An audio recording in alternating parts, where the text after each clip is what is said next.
All right, guys, we are live for another episode of Tribaholics. This time it's another light episode or late night. Jesus, I just combined those two words, made it light. And I've only had one glass of scotch so far tonight. So you can tell how that's going to go.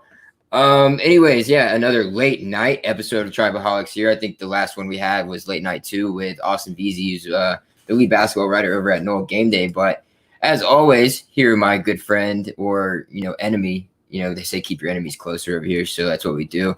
Marshall Maxwell, go ahead and say what's up to the people, brother. What's up, man? I'm not your enemy, or am I? I know. Sometimes you like to act like it. Yeah, that's part of the job. It is. And as always, we'll get this thing started with asking what everybody is sipping on. Marshall, I know you had some pretty good beers the other day. You want to tell us about those before you get into what you're drinking tonight? Yeah, I had some Patagonias yesterday. You know what sold me? I saw the box. I wasn't even going to buy beer in Publix. I was buying food to meal prep. I thought I was going to be healthy this week. And I saw this pack of beer looking at me, and it said, every box you buy, they plant a tree. I was like, I love the environment, so that's what I did. I planted a tree yesterday. Yeah, you're telling me you're a tree hugger now then, huh? No, I just like beer. More to you, Ed. I love beer too. Was it good at least? Where's it from? It's from – where was it from? Hold on. I'll have to find out. I remember I was reading it. It was really good. It was a lager? I don't even know. Patagonia beer. Are you looking it up? Yeah, man. All right. Do what you got to do. Do what you got to do. It's made in Mexico, I think. Made in where?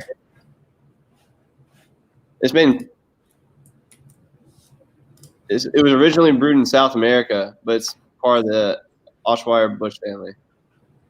So I guess it's still brewed in South America. It's cerveza. Cerveza Mas, huh? Yes, CT. Nice. Tonight I'm just drinking some Cabernet from a bottle that I found. It doesn't have a name on it. I don't know what it is. Cuttings. It's Cuttings. You found it, bro? Where did you? My parents have fucking wine everywhere in this house. Okay. I thought you just found it like laying around somewhere. Yeah, I found it in a parking lot. I just picked it up. I was like, let's go. Hey, you never know. I think I would do that. I mean, I wouldn't put it past myself, but sounds like a good wine. I've got a little 3-year anniversary present. No, not married. Girlfriend today, 3 years with my girlfriend. Got me a nice bottle of, what's it called? Monkey Shoulder 27 batch. Nice little Scotch whiskey that we got going. 27 batch sounds pretty cool. I love drinking scotches every once in a while. It's got a nice, vanilla flavory to it. Real nice, rolls right off the tongue, and doesn't give you too much of a bite. So, whiskey lovers out there, I'm sure you guys know about it. And if you don't, go ahead and try it. It's good stuff. I'm very Scottish, and I should like Scotch a lot more. I should get into it. Or you could, stick with shitty wine like Marshall likes to do it week in and week out around here. Man, I'm sorry. Hey, wine's good, man. Drinks are good for you. If you say so. But yeah, so we'll just start off a little light here tonight, guys, and we'll jump into, a Noel who has finally scored his first touchdown in the NFL with Cam Akers, coming against the Bucks. This what was it, yesterday? Damn, I'm so lost in my days right now.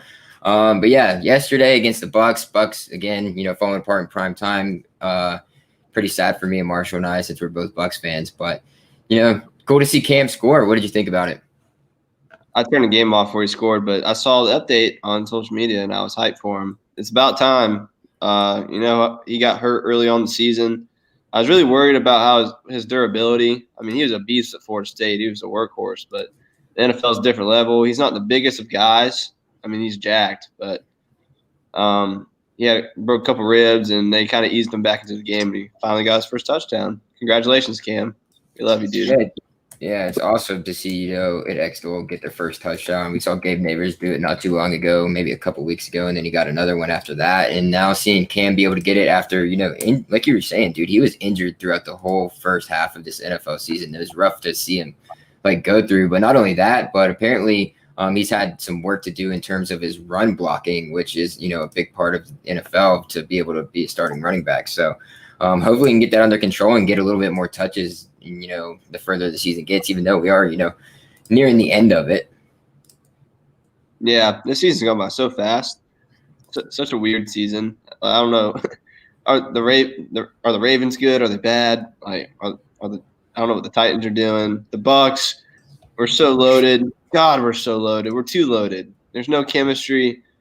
Like, come on, man, get it together. Tom Brady's not shaking hands after he loses. He's looking like a sore loser. That's the reason I hated him in New England, and I have to love him now. But come on, man. There's going to be tons of people out there who love you saying that. They love to hate on Tom Brady. Like, you're the GOAT. Don't throw a pick late game. Don't do that. He threw 2 pretty bad ones. Bad. Just bad decisions. It's not even physically, like, just bad looks. A couple bad play calls on that 4th down. Shouldn't have thrown the ball. Run the damn ball if you're going to go for it there. We have freaking Ronald Jones and Leonard Fournette. And it was just a shotgun snap into the flat. So easy to defend. Bruce Arians, I think Bruce Arians, I'm not sold on him yet. It's been a long time, but come on, Bruce. We haven't won a primetime game since like 2005 or something like that. That might not be. That's could be what it's going to be. All right, let me get you off this soapbox before you, just start turning this into a Tampa Bay Buccaneers show. And the Braves traded Charlie Morton today to the freaking Braves. God. Creeping up on 97. Yeah, Joe, again, we're not turning this to a Buck show so you can, fuck right off. Anyways, we are going to jump into a little bit of Florida State talk. And, the big thing last week, we weren't able to hop on last week, but, I had things going on. And the big talk last week, amongst FSU Twitter and FSU fans all alike, FSU, Facebook, same thing. Everybody was talking about it was, the article that ESPN dropped that was written by Andrea Adelson and David Hale about they're in a deep hole, is what it was titled, talking about the 6-year unraveling of Florida State football. So originally, let me just go ahead and get your thought of it and how they kind of portrayed everything throughout throughout the article in terms of who it is that you like the portrayal of or you didn't like the portrayal of. I'm sure it's pretty accurate based off of everything I know and the background information that I knew that I, somewhat given to you prior to, reading the article. So after, reading part of it, I know you said you didn't read all of it, but what were your initial thoughts? It was a great article. Like, great journalism for real. Like, that's one of the best articles I've ever seen come out of ESPN in the past couple of years, but at the same time, it sucks. The circumstances suck because they go into great detail about what happened, and really, they're basically saying there's not one person to blame. There's a systematic failure at every level. Literally, is what they said. Every level in our program, and it's just we kind of know, we lived through it, but there are details and things. It was so avoidable, I feel like, and we're paying the price now for it. But it's a great article, and I'm ready to put it all behind us. Yeah, it's crazy that this is all coming up now. I remember telling you and a bunch of our other buddies, I was like, hey, like I just found out all this like crazy ass information that like goes way back, and it's just like, just even reading like touches of that article, it's just kind of, scraping the cherry on the top there of that ice cream, because it goes back more than, a lot of, reporters anybody can get to, just based off of some of those people aren't there anymore and they can't get in contact with them to, get answers or things of that nature. But I agree with you. They hit it, pretty square on based off of all the information that I was provided before the article came out and that I knew, just personally being involved in having my own, sources and channels to be able to find this information out from. So, everything from Jimbo and the narcissistic ways that he went about shit, to, what Willie Taggart was. And then, on top of that, how big of a POS that Andy Miller made himself out to be at the end of the day, and then all of that. And it just a trickle down effect, and the university was involved as well. And then the separation of, church and state practically. So boosters and university. So the money's not piling in there. I mean, it's controlled by a separate entity outside of the university, and how that kind of crumbled down, and just the different things that went on that to the outside world you didn't see necessarily what was going on until this article came out. And then it came out and everybody was like, well, I can see why this happened, and I can see why this happened. It was just so funny to see the reaction of some people, and I'm like, I didn't even need to read it. It was a long article at that, so you really had to spend your time reading it. But overall, I think it was pretty well done based off of the snippets that I was able to get. It was more of like an investigation than an article. Like they just they just said what happened, And I'm glad we're too late to do it, but our booster situation back then, like I feel like that just breeds an opportunity for, like, I wouldn't say corruption, but just like, yeah, I guess. I mean, that's practically what it is. It's like a mob or like a mafia running amok under a government controlled, or the government was controlled by the mafia because they were supplying the money, and it's pretty much the same thing that was going on. Yeah, it's crazy that we're the only school that was like that. I'm so happy we got that fixed. I know there's people that are not happy that it got made the same way it is at every other school, but man, we need some accountability in this program, big time. We got to get rolling. Yeah, it's like I like to compare it to that mob mafia style thing, because you had two separate entities, one relying on the other for financial gain or financial improvement within ultimately Florida State needing the improvement based off of the money that was being raised out of the boosters, but the boosters weren't supplying the money that Florida State or Florida State coaches were specifically asking for in terms of what they needed to be a successful program. I mean, this goes back even further than just the Jimbo Willie Taggart years. So we all know what Jimbo wanted.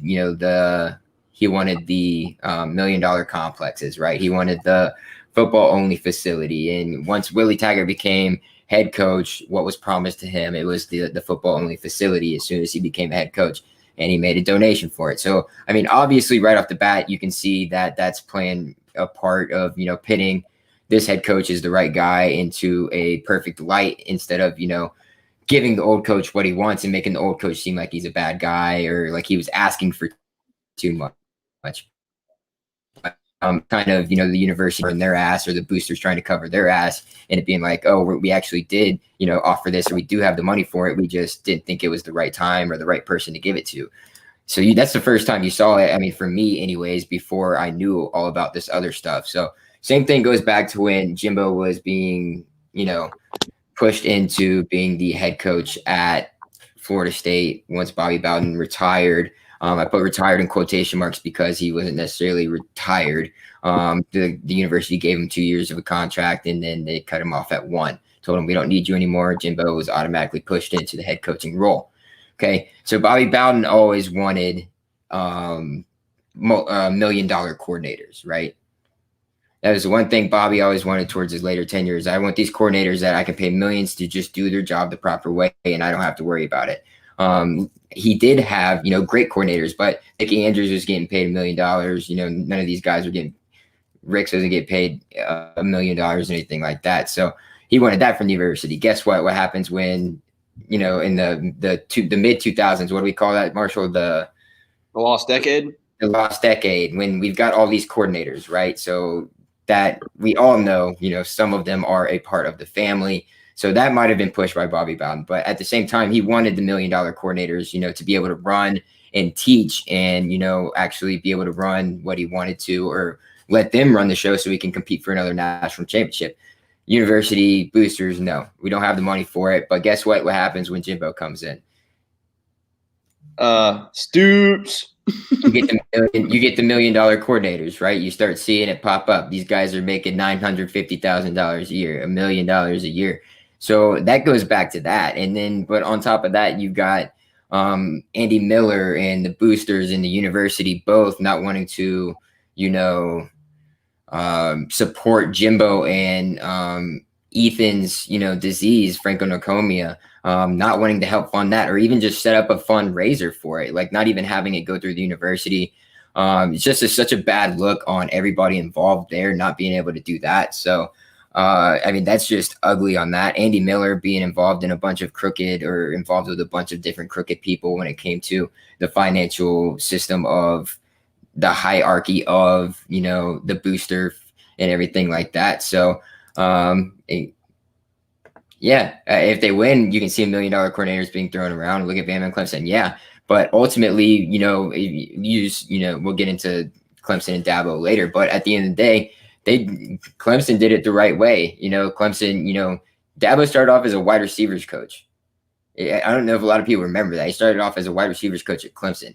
Like he said, he's been there for 18 years. He's been the head coach for 12. But dude started from nothing. They were kind of, middling team. We're worse than that right now. So, I mean, obviously, if the wins start coming, then that's going to propel you into a different level. But at the end of the day, you're Florida State. And, at some point, you got to understand, like, hey, if we build this thing correctly without having the wins, we can still get it done just based off of, what we have, as long as we can continue to raise money in the proper ways through the proper channels, which hasn't happened in the past. Then, maybe one day we'll be able to get to that level again. I mean, Alabama did it. They were awful.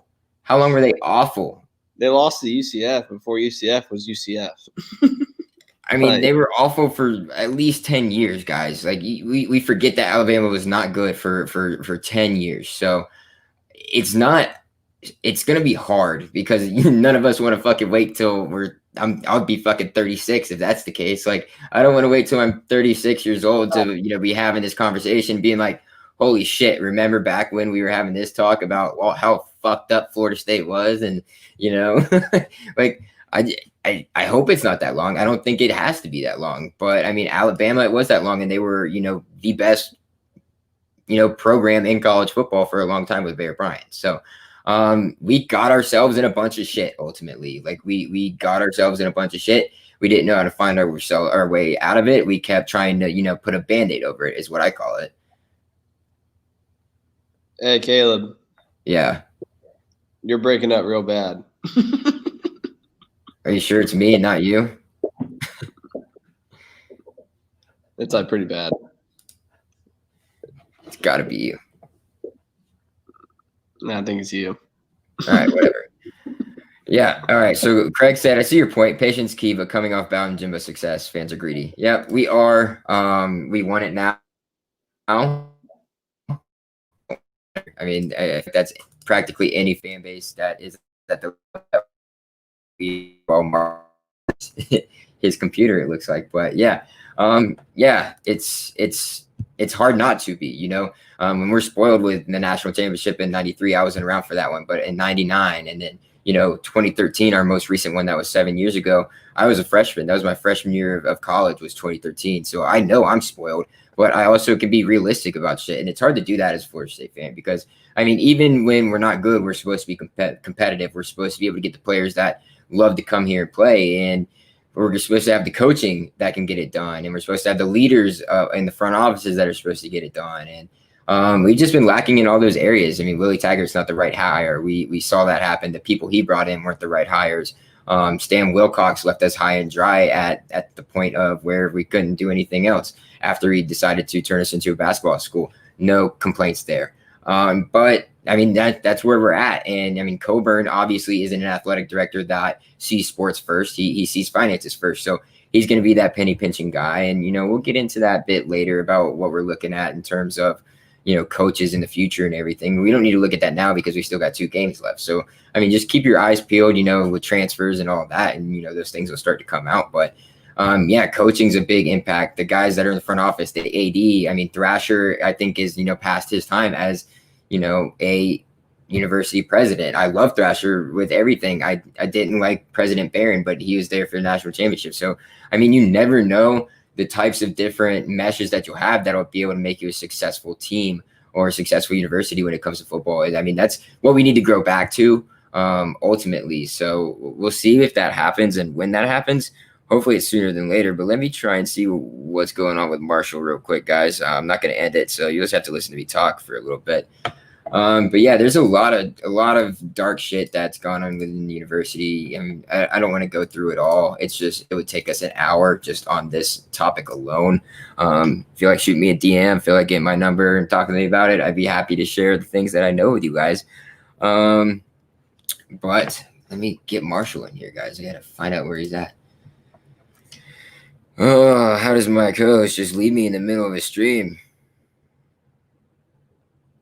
See if he's got this thing figured out. I just texted him, shot him a short little text. We'll see.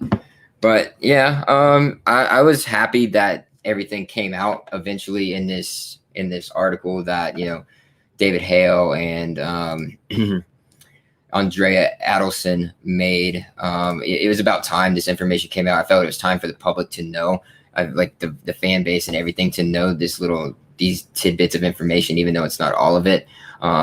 It's still good for the fan base to know, understanding.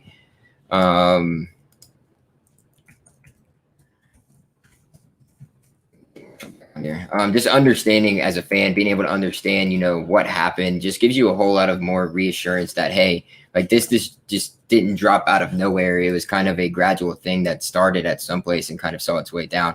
Everybody loves to paint Jimbo in the negative light and everything. Let me try something real quick. Get Marshall back in here.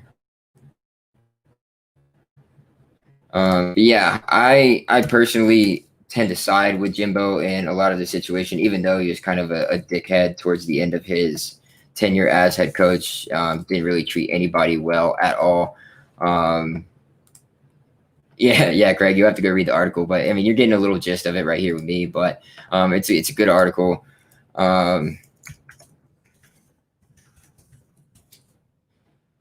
where was I? Oh yeah, I think it's great that they were able to finally come out with this. Give the fans a full view of where this thing started to start snowballing into what it is now, and we are finally at that point to where fans are starting to understand, and you can't just immediately ask for the boys back. Sorry about that. All good? All good, I think.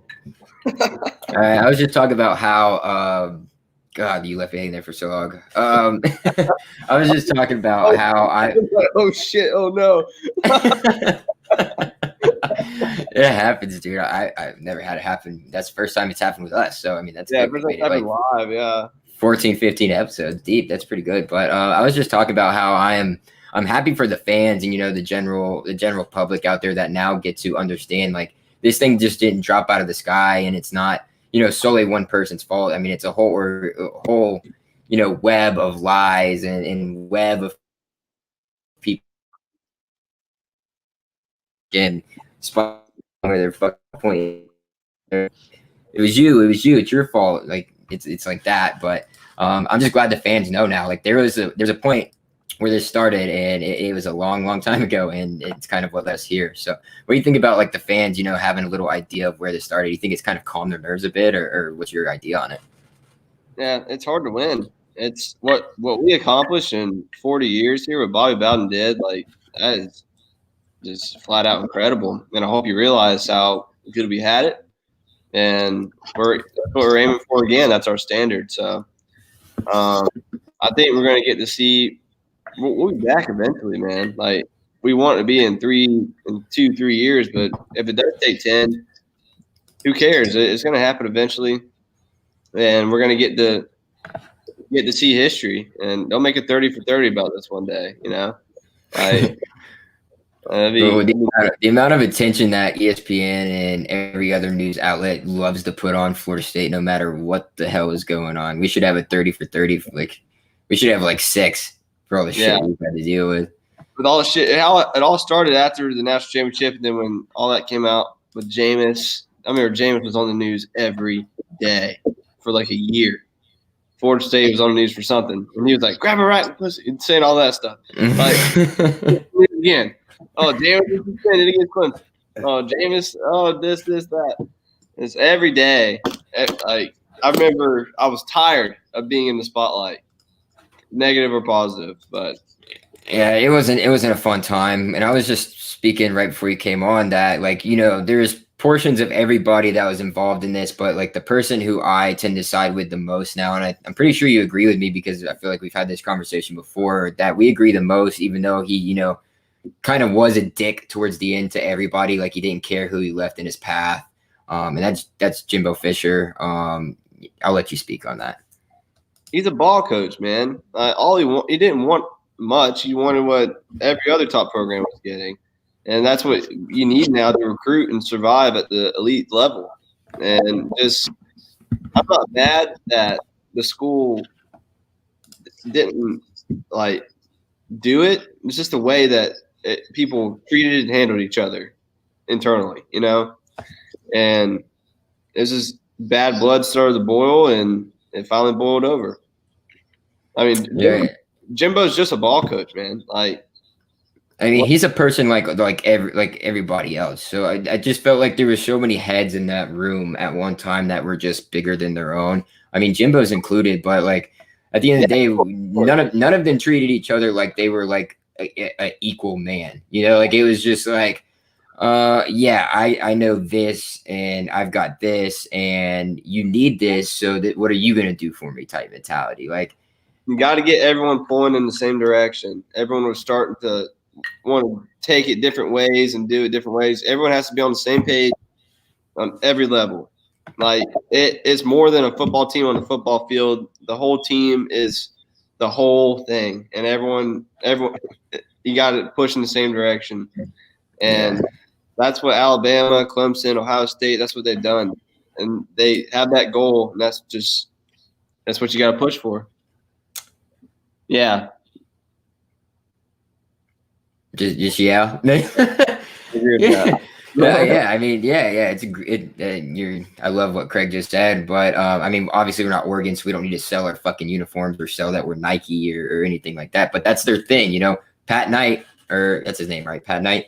That's it. That's their guy. You know, that's their biggest booster that pays for everything for them because he's a billionaire. You know, we don't necessarily have a guy like that, but you know, we have a lot. We have a lot that is just untapped into, and a lot of people just, you know, until they see, you know, an improvement, they're not going to. There's no point in it when you're promised one thing and then the thing doesn't happen. There's a mistrust built between the head of the boosters themselves, the university, the head coach. There's just a gap between every single one of them, and when that's not meshing well, it's not, you're not going to be able to collect money the way you want to, especially when there's a lapse between your boosters and your head of boosters. I mean, if your boosters aren't feeling connected well with the head of the booster club, then, you know, they're not going to give money. You got to be a likable person. Not only that, but you got to live up to what you're telling these boosters that you're going to do with their money, because they're giving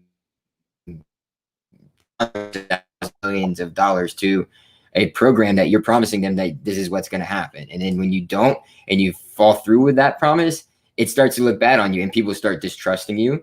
And then that's kind of the situation we end up too. But back to my Jimbo thing is, I like to side on Jimbo's side on it. Like university fucked up in my opinion. The boosters fucked up in my opinion. Everybody else fucked up in my opinion. Jimbo even fucked up in some sort to an opinion, or in my opinion, in terms of, you know, flirting with LSU's, flirting with, you know, I forget who else he was talking to before A&M. I mean, he was talking to, you know, multiple schools at a time, listening to offers. So, I mean, if you're really entrenched in that, like if you're entrenched in the squad, I don't feel like you need to do that. But I also understand being able to get pitted against, you know, the team that currently holds your contract. So I completely understand why, like, hey, so-and-so shooting me this type of deal, come back to you. Can you guys offer me just a little bit more, or offer me an indoor practice facility and we'll go from there? You know, like, just promise it to me. I think Jimbo, when he was talking to all those other schools, I think he wanted to be at FSU. I think he was just flaunting his value. Like, he was saying, I can go anywhere in the country. Mm-hmm. Any team will take me right now. Like, you guys, like, give me what I want and I'll give you what you want. That's all he was asking. And yeah, that's kind of what I was just getting at too. Yeah, like, it's like you can kind of. He was, I can go anywhere in the country right now. There are people calling my phone every day. Use it as a bidding war. I mean, as a smart person would do that. You know, you use it when you get a job interview, and right, Craig. I'm just building off of that. What Marshall's saying is, when you get a job interview, say you have 2 job interviews, one job interview offers you more money, but you like the other job better, but they're not offering you as much. Go back to them, ask them, what else can you do for me? Because this place is offering me the job, but I really would rather be with you guys because I like, you know, the style or fit that we have together or anything like that. So is that kind of where you're going with that, Marsh? Yeah, I mean, he loved Florida State. He wanted to be here forever. He wanted to be the next Bobby Bowden. That was his dream. And I just feel like Florida State was his first priority, but just when those rumors started coming out, he was talking to other schools. I think you just wanted the boosters in the school to know how much value he had, and to not let them forget who they're dealing with. You know what I mean? Like, he's a damn good football coach. He's a damn good football coach. I mean, we're seeing what's going on. What's up, Addison? Addison, let's go. Yeah, we're seeing it now with Texas A&M. He got his guys in there. He's got the right coaching in there. He's doing what he needs to do to be a successful team. Coming in at number 5 right now, Texas A&M, in the college football playoff rankings, first one of the year. So he's getting it done there. So he could have gotten it done here and probably a lot more better. Or shit, that's not even like a phrase, but way better than Texas A&M. You could draw a lot more talent and players to Tallahassee to play for the Florida State Seminoles than you can to Texas A&M Aggies. So we see what's going on there. I just felt bad for him, man. He ever since he left, he was getting castrated by fans. He just left us out to dry. He's just leaving for the money, blah, blah, blah, blah. What we don't understand is, yes, he got a 10-year, $10 million contract from Texas A&M, but Florida State also did not help Jimbo Fisher in trying to get help for his son, didn't help set up a fundraiser to help his son for the cure. Garnet and Gold, the local shop, is the one who set up that fundraiser for, the kid's first fund for Jimbo Fisher and everything like that. University had nothing to do with it. So boosters had nothing to do with it. Nobody wanted to do anything with it. So the local people of Tallahassee, stepped up, did it themselves. But, throughout the whole time he was here and head coach, they only made around 500, maybe 500,000. I don't remember the exact numbers, 50,000 or 500,000. I don't remember the exact numbers. The whole time he was here, and contributions and stuff like that. But if you're a local business and you're trying to run, something that's nationwide, a problem, you're not going to get what you would get after it if you instead had a university promoting it, or had a university running it, and had that promotion out there by the university. So I thought that was kind of fucked up on their part. And there's just a lot of distrust going on. I mean, me as a fan, I lost a lot of trust in everybody once I first heard this out. But I'm going to trust what we're doing now. We brought in a new head of boosters. We're coming up on a new president and a new AD. Hopefully, we got a new head coach now. So the outlook just looks much better than 5 years ago. Yeah. It's just crazy. I've never seen anything like this happen before. Like a fall so far, so fast. I really hope it doesn't take 10 years this time. But that's the crazy part about it, though. Like, it happened so fast that everybody was just like, how? Yeah, it was just like, we thought we had a dynasty coming, man. I mean, it was supposed to be, and then everything just went to shit, like, so fast. That's what's so crazy about it all. That's what's so crazy about it all, because it just all went to shit so fast. But Dabo should be thankful for Florida State football, because we fucking made him. I mean, literally, if we didn't go on this downslide, like, would Clemson even be what Clemson is? Would they be picking all these kids out of Florida that we would possibly get? Oh, yeah. They'd be good. They'd be good. Like, I mean, there's so many what ifs. I mean, Jimbo's still here. We were in an arms race with Clemson. Like, we were here, they were down here, and they were catching up to us, and then we slipped and fell. And now they just took it to the top. Yeah. Yeah. Now, we were already getting our ass beat then, man. It was too late. I don't even know if that was a butt fumble. I don't even know what to fucking call that. That was just there's not even a fucking word for it. But that was Andy James' career. That was the start of the end for old Jabu, and sucks for him. Fucking Saints running with Taysom Hill, whatever. The Russian, the Mormon Rocket. The Mormon Rocket. Wow, I've never heard that before.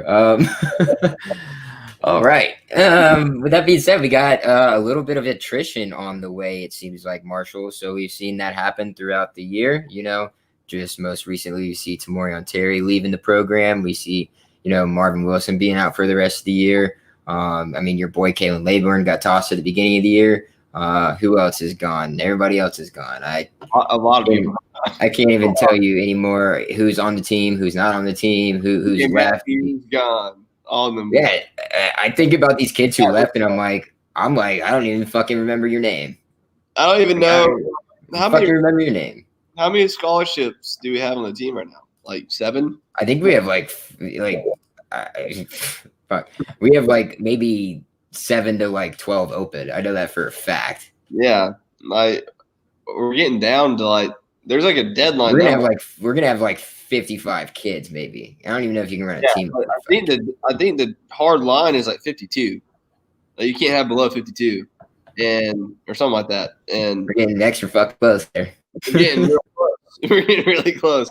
Better start passing out scholarships there. Some bums.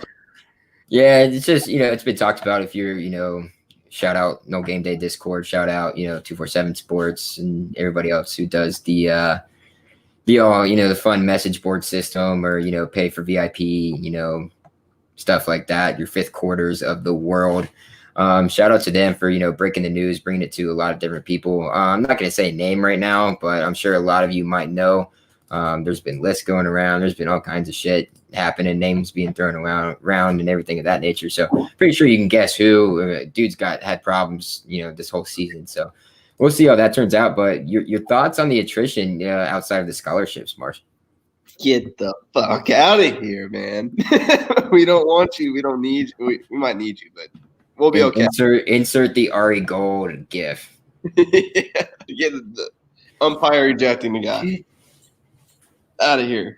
Out of here, baby. Yes, sir. Get the fuck out. Yeah, I agree. I mean, there's not much more you can say, dude. Get the fuck off my team.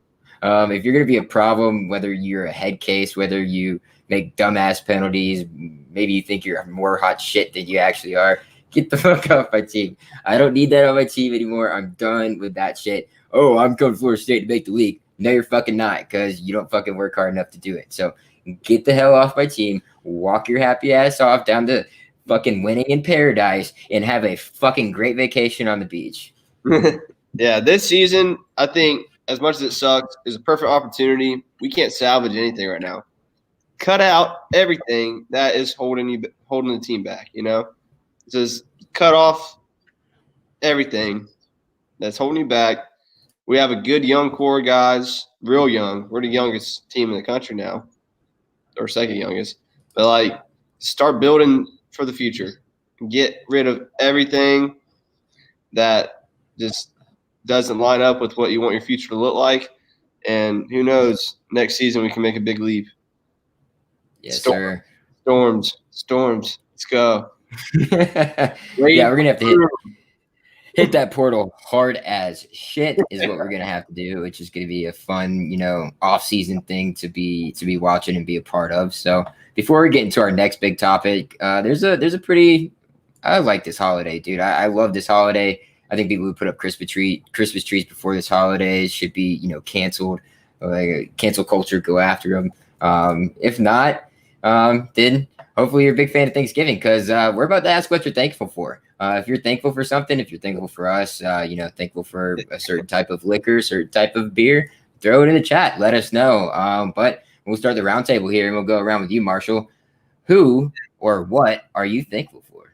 Thanksgiving is my number one favorite holiday, and it hurts my heart that people just blow it off for Christmas. Christmas is nothing but a giant money grab. It's bullshit. Okay? I love what Christmas is and everything, but man, Thanksgiving, there ain't nothing better than Thanksgiving. Whole family gets together, eat a whole bunch of food. Hey, nothing better than that. I'm thankful for Leonard Hamilton. Ooh, that's a good one. Care to give us a reason why? Because he's the only thing that's keeping me out of depression. What, suicide Kermit level? Yeah, suicide Kermit gifts. Yeah. Check those out, guys. Pretty wild stuff. Obviously, don't take it seriously. If you need help, reach out to somebody. That's good stuff. But great gifts all around. Yeah, Leonard Hamilton keeping the people alive, keeping the Knowles alive while they are down and getting kicked in the ribcage one game after another. But basketball's on the horizon. Just got a game canceled or postponed, I guess I should say. From it was originally supposed to be Friday, so we got to wait another week for our first basketball game of the year, which is going to be against North Florida.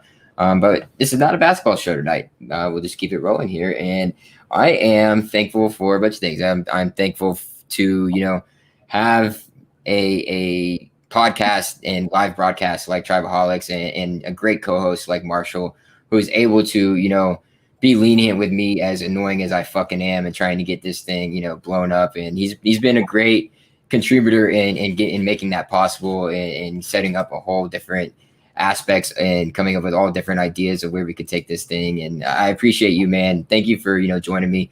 I mean, we're going to be coming up on a year, sooner than we think. We're almost 6 months in already. Started off as a podcast, now we're live broadcasting, and having some awesome guests on from Austin VZ and No Game Day, Logan Robinson, No Game Day. We've had Brian Ross. Shout out Broomy1 on Twitter. Great guy, knows all about his beers, so hit him up. We're about to have on, a player here in the coming weeks. So, I mean, the things we're able to pull right now, we're still working on getting Trey Rowland on, still working on getting, the Mad So Twitter guy on as well. Just doing a bunch of different things. It's awesome, the ideas that we're congregating. I'm thankful for the fans. Thank you guys for coming out, for the friends and family, or, just your everyday Florida State fan that comes on here, listens to us, watches us. Couldn't do it without you guys. We probably wouldn't make it, honestly. We would be doing this shit just talking to ourselves, and that's pretty fucking annoying, honestly. I don't want to talk to Marshall for an hour and a half, and pretty sucks, if you ask me, unless I'm like blacked out at College Town or something stupid like that. But yeah, thank you guys. Thank all of you for coming on. Thankful for my family, of course, thankful for the man upstairs for even allowing this to be a thing. So awesome stuff. We'll move on from the fun, what are you thankful for, Thanksgiving holiday stuff, and we'll dive into our next fun topic of the night, and that is going to be the Clemson Tigers versus Florida State Seminoles this past weekend. What a game! Let's go! Let's go! What a game, dude! Who would have thought that this game would have come down to the wire like this 4 days later? 4 days later, and the game still has not ended. We're in overtime number 52. Oh my god, dude! What a fucking shitstorm! I don't even know what to say about this. Good god. And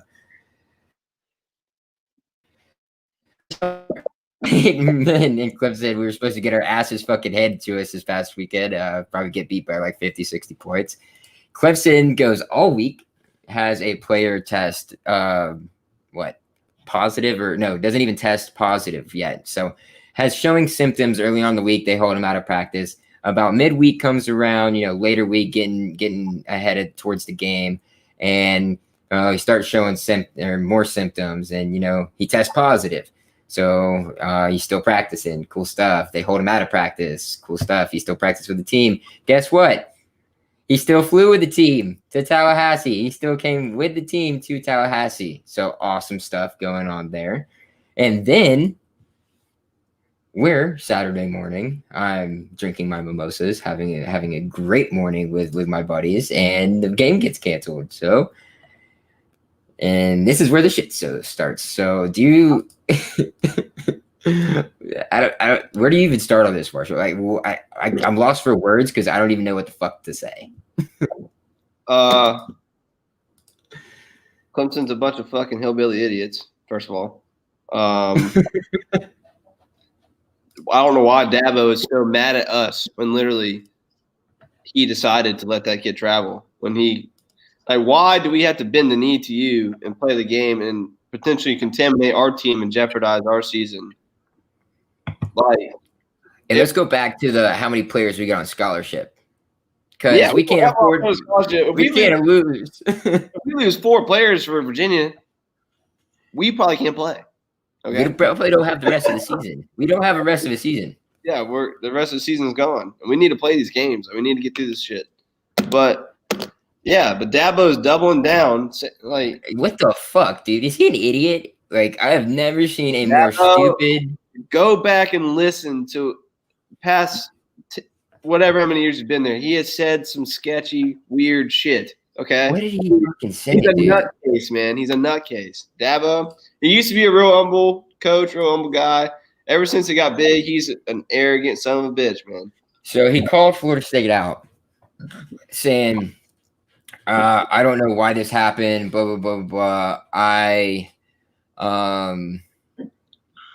We didn't have any positive test. What did it start off as? It was, let me see this shit. It was like, God, I can't find it.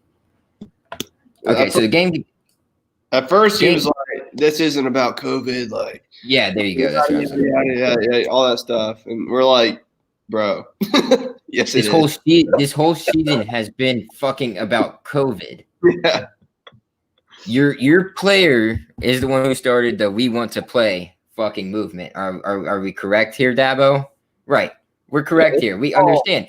Everybody, not just Trevor Lawrence, not just Trevor Lawrence and the Clemson Tigers want to fucking play. No, every fucking team in the nation wants to fucking play. Okay, it's fucking football. You think these kids have grown up since they were fucking 4 or 5 years old and started playing the game, that they don't want to play the game anymore because they're scared they're going to get their fucking ass beat? No. It's Clemson. They obviously want to play no matter what the outcome of the game is. Okay, these kids want to play. The back and forth on Twitter between the players was great. I love J-Rob being like, "Yo, we want to play too." Listen, we're not ducking anybody. We want to play. Our freaking doctors like, "No, it ain't happening." What are you talking about? We were in we were getting ready to get in pads. Like, we same thing as you were. And like people, like other Clemson guys, I smell fear or some bullshit. Like, what? Like, this has nothing to do with it. You brought a dude who had COVID to Tallahassee, and then after the fact, your doctor, not to mention your doctor, is the one that said we should probably postpone the fucking game. So our doctor said, okay, that's fine with us because we don't want anybody being contaminated on our side. So how the fuck does this come back to Florida State and Coach Norvell's fault and the players being scared of playing a fucking football game? It doesn't. The funniest retweet, the quote tweet was when the guy posted, "I smell fear," and someone retweeted it and they're like, "You can't smell anything. You have COVID." Oh, I forgot you said that, dude. Yeah, that was good. That was classic. But then we have, after all those comments made by Dabo fucking Sweeney, we have Mike Norvell at his press conference the following day on a beautiful Monday, and he comes out and he says that coaches aren't doctors. We followed protocol. Our doctors told us what to do. We have no decision in it. Whatever happens. It is what it is. We are looking out for the best of our kids. And if our doctors don't feel like it's in the best interest of our kids to play the game, and it's not, they have a possibility of getting sick or catching, COVID-19, then we're not going to play the game. And guess what? It's exactly what happened. Norvell could have not came out better in that press conference. But then Dabo Sweeney comes out with something else, saying, and I quote, "Dabo, I am not very worried about what they say down in Tallahassee. I've been here 18 years. They've had 3 coaches in 4 years. I'm not worried about advice from down in Tallahassee." That's a quote for quote from Dabo from David Hale at ESPN. So makes you look like a real ass stain there, Dabo. Dabo, I made this comment on social media. It got a lot of attention. Dabo's in full Karen mode right now. Instead of admitting he's wrong, he'd rather double down on what he's saying. And he really looks like an asshole right now. But, it's okay. Because if we reschedule this game, yeah, post it. Let's go. Yes. Yeah, there's a little love for Karen Dabo on the screen if you guys are tuning in. Shout out Jay Jones II on Twitter for being able to provide this for us. Great stuff, man. Look at that. Dabo is looking for the manager right now, man. I do not understand. Okay, and then after all that, he goes on to say that I know for a fact that Pitt had a player test positive either the day before or the day of, and they still played that game anyway. And guess who decided to reach out to the Pitt Panthers and ask what was going on with that? ESPN. And guess what ESPN finds? Wrong. Nothing from the Pitt side. None of the doctors from the Pitt side tell them that there was a positive test had to get to the Florida State game, and they still played the game. They said there was nothing of that had occurred. And that's another quote that comes from David Hale over at ESPN and Andrea Edelson, who both verified it with the Pitt and FSU staffs. So not only is Dabo digging himself a fat little shithole here, he just keeps making it look worse and worse. And it's pretty entertaining to me because, that can only mean good things for us. Just admit you're wrong, man. Like, I don't know what he's going for here. I think he's so softy about 2013 still. That's the problem. I don't know what his deal is, what is what's up his ass about Florida State or what. But here we got another sweet little graphic here that was provided to us by the Twitter of Trey Rowland here, and that is the Wuhan Dabo.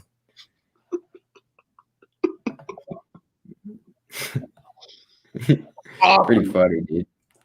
FSU social media has been glorious this week. I want to commend everyone and thank everyone who participated. It's been great to be. I'm pretty sure it's been great to be a united front again. Yeah, we're not bitching at each other about what coach needs to go, what coach doesn't, what player needs to go, what player doesn't, calling kids out on Insta or Twitter or whatever the fuck else you want to do.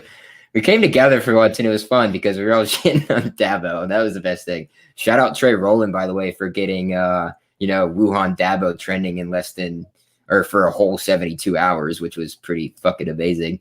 Get one thing trending for that long, but oh man, what a fucking just whirlwind of shit that just came out of that.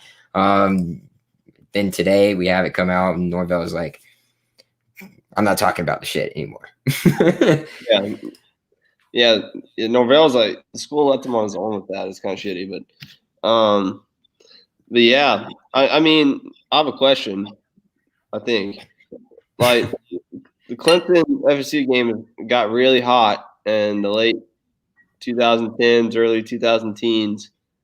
Kind of built up a little tension there, and then we fell off. But now, when I travel to Clemson, like, it's always nice. It's awesome, great place.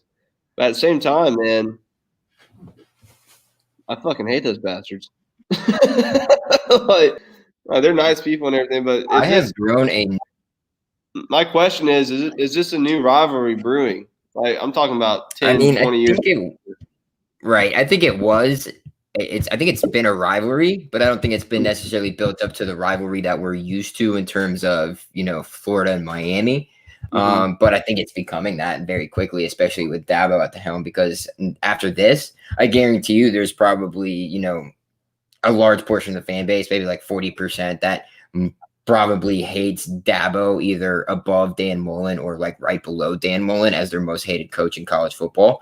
So like, Dabo's doing a good job of pissing all Florida State fans off. And, once we're good again, and hopefully he's not the head coach anymore, because it might get ugly for Dabo when he does come to Tallahassee with, his boys of the Tigers. Yeah. You hear something sad? My brother-in-law, he's a lifelong FSU fan, but he's like 35 now, and he's just over all this shit. And he's a big fan of Dan Mullen. And I feel like I'm starting to lose him. I feel like he's starting to kind of creep over to that side, like you did. I'm kidding, but I'm not. But not really. I mean, I reversed. I reversed, but I'm sticking. I'm not switching back. Yeah, not no fucking bitch. Yeah, I think I hate Dabo more than fucking Squirrely Dan right now. Cuckold Dan. I think I mentioned it in the group chat today, man. I was just like one of my most hated teams in the country is Ohio State. I hate Ohio State. I hate Florida. I hate Miami, and I hate Notre Dame. And those are like the four teams I can't fucking stand like at all. Are those four teams? And I used to not mind Clemson until Dabo started getting arrogant. and he started getting a little cocky, and maybe I just didn't see it before because he wasn't, in the spotlight or whatever, because he could have always been this way. But once he became this asshole, and especially today or after this weekend, these past 4 days that have gone through, and he still hasn't shut the fuck up about the whole situation, I have just completely started to hate him, not only him, but Clemson. I will always hate Ohio State because they had fucking Urban Meyer. He's a piece of shit. Same thing, the whole program, whatever. I don't like him. Same thing with Florida. I don't like them anymore. I used to like them. Now I hate them. I can't stand them. Pieces of shit that think they're higher class and above everybody else, and they're actually not. Same in Miami. Miami's just a bunch of, kids who don't even go to that fucking school root for them, and it's sweet, it's sick, but you'll never be back to the 90s fucking Miami Hurricanes or late 80s. So Clemson right now is my most hated team because of the 20, what are they, 20 teens or whatever, 2020. Hey, if this game gets rescheduled, I want J-Rod to walk out with a kneecap in his pocket. Yeah, bro. So December 12th can't get here soon. Fucking enough. Yeah, that's only 2-3 weeks away. I think it's 3 weeks. Yeah, that's not. I can't believe it's almost December. That's insane. But man, every time I think of December football, I just think of Jimbo Fisher's speech. Said, "Oh man," said that. You think we're going for kneecaps that game if it's played? No, I just think we'll play them tough. I think we'll take the high road. I mean, we're not going to win at all. I think Clemson will be pissed off too. But yeah, I mean they'll be pissed off. I'm hoping that Dabo just tries to get them too riled up, and it's just it just doesn't work because they're overthinking everything, and then we're fuck yeah, fuck you guys. Yeah, they're worried about the wrong fucking thing. We just don't match up with them right now. It's just I mean it's highly doubtful it's gonna happen that we win. That's sad. We'll be motivated, but sadly, on a rare occasion, can't believe I'm saying this, but we just don't have the dogs to do it. They're a fucking powerhouse. Yeah, I don't disagree with you at all, to be honest with you. I mean, we have good enough players, but we just don't have the depth right now. We lost a lot of guys, and we're wiping the slate clean. We're wiping it clean. Let's build from here. That's what everybody's been asking for, and I think we're about to get it, which is beautiful. But we'll look ahead real quick, and we'll leave the past in the past right now, and we'll look ahead here to our upcoming rivalry game, baby. I researched this rivalry. I thought this rivalry was from the freaking early days, but apparently it was only made in the mid '90s, and it's the weakest rivalry ever. Virginia's our rival. Last year stung. Last year did sting, but I just don't see this as a rivalry game. But Virginia's not a bad football team this year. They don't have Perkins anymore, do they? No. Forget who their kid is. Yeah, but I mean, who knows, man? I mean, the way we came out and played against North Carolina, we played a good ball game, defensively and offensively. I mean, I feel like this whole couple weeks that has happened, I feel like it could be something to rally around, and we could put up a good game. I think Jordan Travis is having a lot more time to heal. I think he can come out and make plays. It's all up to the young guys. I want to see what we got and see what we got in our arsenal. I want to see someone that I don't know step up, Mm-hmm. Yeah, I'm not real sure on their depth chart or anything, but it looks like they got a guy by the name of something Armstrong is his last name. He leads the team in passing yards and rushing yards. He only which is nuts.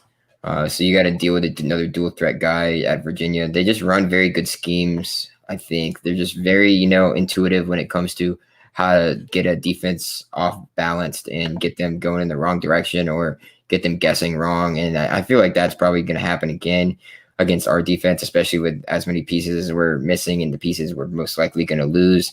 It's going to be up to our offense to, kind of keep us within this game, I feel like. But I mean, they've been up and down. Didn't you say, Marshall, throughout the season so far? Yeah, they've been up and down, but they're a pretty young team, I think, too. They lost a lot of guys last year. they're just one of those teams, like, they have good coaching. You can have a whole room full of 2 and 3 stars, but if they're well coached, they can go out and perform. It's like a Memphis. It's like even UCF. Cincinnati this year is that way. It's well coached football team. They're a little inconsistent, but it'll be a tough matchup. I think it's a good challenge for us. I think it's a winnable game, but we're more than against the roads. We're on the mat. We're knocked out on the fucking. Yeah. So I mean, ultimately, without the Clemson game being, solidified as a rescheduled game on December 12th, we got 2 games left, and one's Virginia, one's Duke. So this Virginia game is probably going to be the toughest out of all of them. They kept it close with Clemson. They only lost by 18 points. Well, close as much as you can keep it close against the Clemson team in the ACC. Lost to NC State.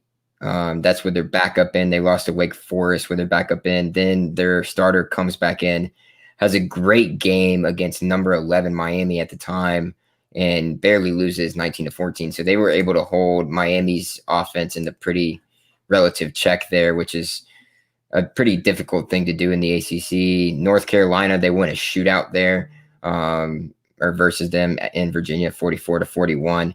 And then they also beat Louisville 2 weeks later, 31-17, and just demolished the Abilene Christian team. That's not a D1 school. So Louisville, we got smoked by. NC State, we got smoked by. Miami, we got smoked by. And they kept all those games close or won them. So I'm not sure how great of an outlook that's going to be this Saturday, even though we are at home. Yeah. Home away doesn't really matter. I mean, besides the road trip takes a lot out of you. That's what's so good. It's a big difference between waking up in your apartment and walking to the stadium and you're there, and flying and getting a hotel room and driving to the stadium and you're just tired, and you have to get the game. That's the only thing about road games, but we'll see, man. I'm really excited. I'm just excited to see what the team does this week. I think this week will tell a lot about our coaching staff. I've heard they haven't changed anything. Norvell is still upbeat. Norvell is looking to the future. He is doing what he needs to do to get us ready and years ahead from now. Sometimes you just got to cut a lot of guys loose and start from square one. Honestly, it makes a whole lot of sense. How many times do we got to say it? It's just, you got to be patient. If you're not patient with this, then it's gonna cause you a lot of anxiety and whatnot, and definitely don't want that when you're dealing with Florida State football. When we're good, that gives us enough of it anyway. So when we're down, just be patient with it. Let it come. Let it be as is. We're going to see a lot of attrition come this offseason, I'm sure. We're going to see a lot of additions come this offseason, I'm sure, as well. There's a lot of things that might change, a lot of things that might not, depending on the direction that, the admin and the coaching staff and boosters decide on together now. So they're not going to make a move unless it's not, overwhelming in one favor there. So just look out. Florida State's going to look a lot different come next year. This year's year 0. Bud Elliott says it best over there with 247 and the Nullcast that this is a true year 0. Can't get much worse than that. It doesn't help also in recruiting that 3/4 of the year have already been in a dead period. Can't get these guys on campus. Can't communicate with them like you would like to. You can only do it in certain ways, and you can't force it because you're just not allowed to. It's against the NCAA rules right now, and that's going to hurt us too. So that's going to maybe drag it out another year, I would assume, because it's already been 3/4 of a dead period. You can't force guys to come in here that what they see is what they see, and they don't get to see anything else on the inside. So it's going to be tough. I hope we hold on to Luke. There's been a lot of speculation about, Luke and the recruiting process and things of that going on with him. Hopefully, not getting blown out by Clemson helps us in a way, or the way that Norvell handled his situation. I think overall it's probably going to be, a positive in terms of our recruiting. The way Norvell is looking out for his players and not, just wanting to go out and play a game. That's huge. That's a huge look in the way he stood behind all of them and all of their wishes too. I'm sure they were, once they found out, they were like, wow, like appreciate Coach Norvell for like having our backs on that and not trying to get us, not having us open to catching it or anything of that nature. So, I mean, I think that helps in recruiting. It's not the end all be all. These kids are looking for a lot more than that. So we'll see where it goes. I completely agree. That's a good point. Yeah. So what? Another positive going into this week is Toafili and Webb are full blast. So yeah, we got 2 quarterbacks. Yeah, 2 quarterbacks. I think Jordan Travis is going to be good to go. So I'm high on Toafili. Webb's really good too, and Corbin. If we can get a running game going, I think we can do something. But we'll see. Time to dip into the bag there, Norvell. Dip into the bag. Don't care what happens as long as it's positive. Oh, yeah. That's all I can ask for at this point. But anything else you want to say, Marshall, before we go ahead and cut her off? Stay the course, men and women. Stay the course. We're going to be all right. Hey, we're going to be fine. New age, new era, new Knowles coming around. It's going to happen one day. Just be patient. And, as always, shout out, Marshall for being here with me. Shout out the network that puts this on for us and the Unwrapped Sports Network. You guys go shoot them a follow as well at Unwrapped Sports. They provide us with tons of sponsors. MyBookie.ag. Use code USN100 for double your first deposit. Great gambling site over there. So you have to put a minimum deposit of $45 in. So say you put in $50, you automatically get $50 in free money there to use and bet on MyBookie.ag. Also use rxhemp.com for your pain relief cream. It's all natural CBD hemp, so it's great stuff. Just kind of like it's a hot and cool atmosphere on your back or wherever else you're aching on your body. Head over to rxhemp.com and use code rxhemp-usn for 10% off every single one of your purchases, guys. With that being said, hopefully we get this W this weekend and Dabo Swinney shuts the fuck up about everything.